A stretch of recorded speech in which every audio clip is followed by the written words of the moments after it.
afternoon. Today, I made two vital calls, as I've been making for some months now. Two vital calls that on the situation in Russia and Ukraine. The first was to a bipartisan group of members of Congress who are currently representing the United States, along with Vice President Harris at the Munich Security Conference.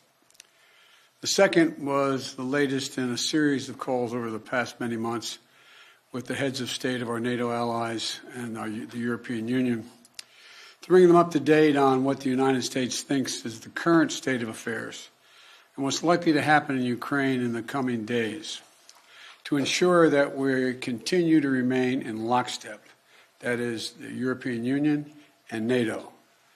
Despite Russia's efforts to divide us at home and abroad, I can affirm that has not happened. The overwhelming message of on both calls was one of unity, determination, and resolve.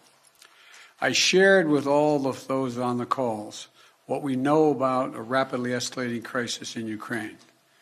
Over the last few days, we've seen reports of a major uptick in violations of the ceasefire by Russian-backed fighters attempting to provoke Ukraine and the Donbass. For example, a shelling of a Ukrainian kindergarten yesterday, which Russia has falsely asserted was carried out by Ukraine. We also continue to see more and more disinformation being pushed out to the Russian public, including Russian-backed separatists, claiming that Ukraine is planning to launch a massive offensive attack in the Donbass. Well, look, there is simply no evidence of these assertions, and it defies basic logic to believe the Ukrainians would choose this moment, with well over 150,000 troops arrayed on its borders, to escalate a year-long conflict. Russia's state media also continues to make phony allegations of a genocide taking place in the Donbass and push fabricated claims warning about Ukraine's attack on Russia without any evidence. That's just what I'm sure Ukraine's thinking of doing, attacking Russia.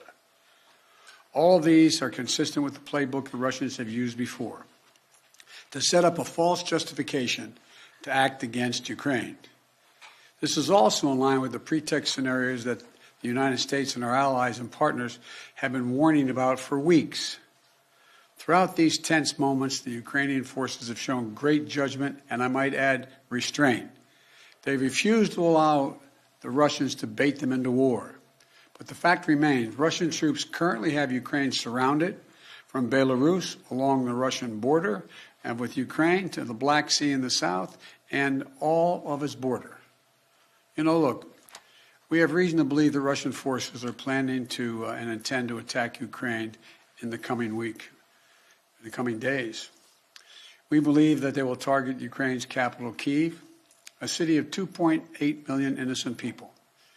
We're calling out Russia's plans loudly and repeatedly, not because we want a conflict, but because we're doing everything in our power to remove any reason that Russia may give to justify invading Ukraine and prevent them from moving. Make no mistake, if Russia pursues its plans, it will be responsible for a catastrophic and needless war of choice. The United States and our allies are prepared to defend every inch of NATO territory from any threat to our collective security as well. We also will not send troops in to fight in Ukraine, but we will continue to support the Ukrainian people.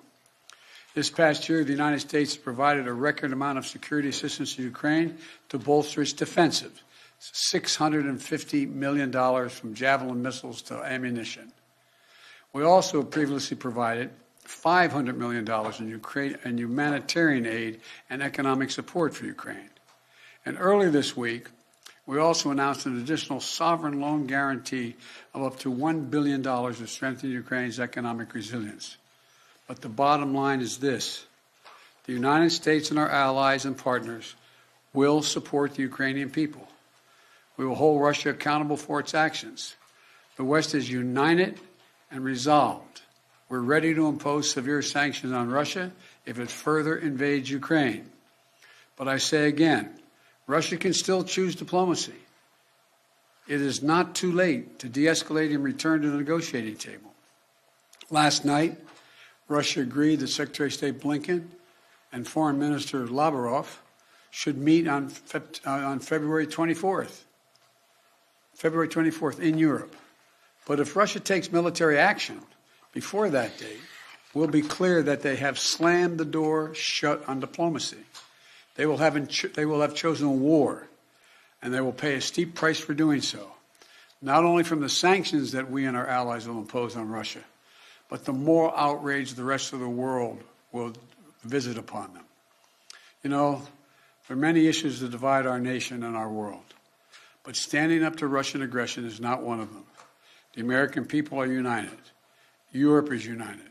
The transatlantic community is united. Our political parties in this country are united. The entire free world is united. Russia has a choice between war and all the suffering it will bring, or diplomacy that will make a future safer for everyone. Now, I'm happy to take a few questions. Nancy from Bloomberg. Thank you so much, sir. Do you think that it is wise for President Zelensky to leave Ukraine if an invasion is as imminent as the U.S. says it is? That's a judgment for him to make, and a determination as to whether or not.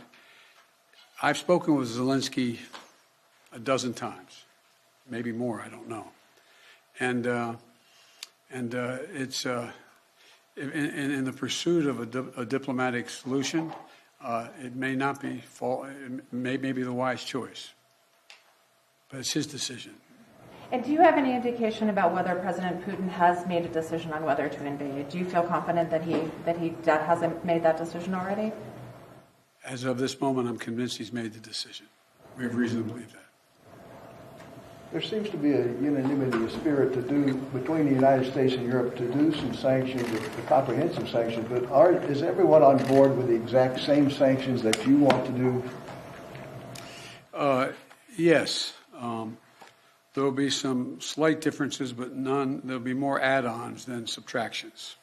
And President Putin is going to oversee some nuclear drills this weekend. How do you see that happening? What's your reaction to that, sir? Thank you. Well, I don't think he is remotely contemplating using nuclear weapons. But I do think I think he is focused on trying to convince the world that he has the ability to change the dynamics in Europe in a way that he cannot. But I don't.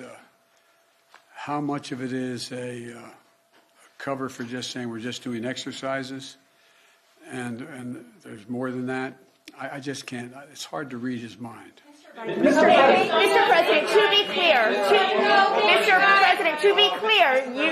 clear, you are convinced that President Putin is going to invade Ukraine. Is that what you just said a few moments ago? Yes, I did.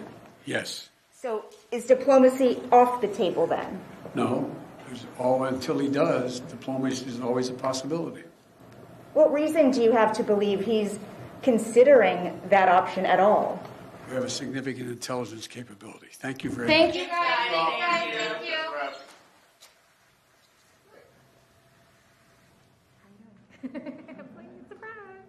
It's on there. Don't worry about it. Just magic. Make it appear. Hi, how are you?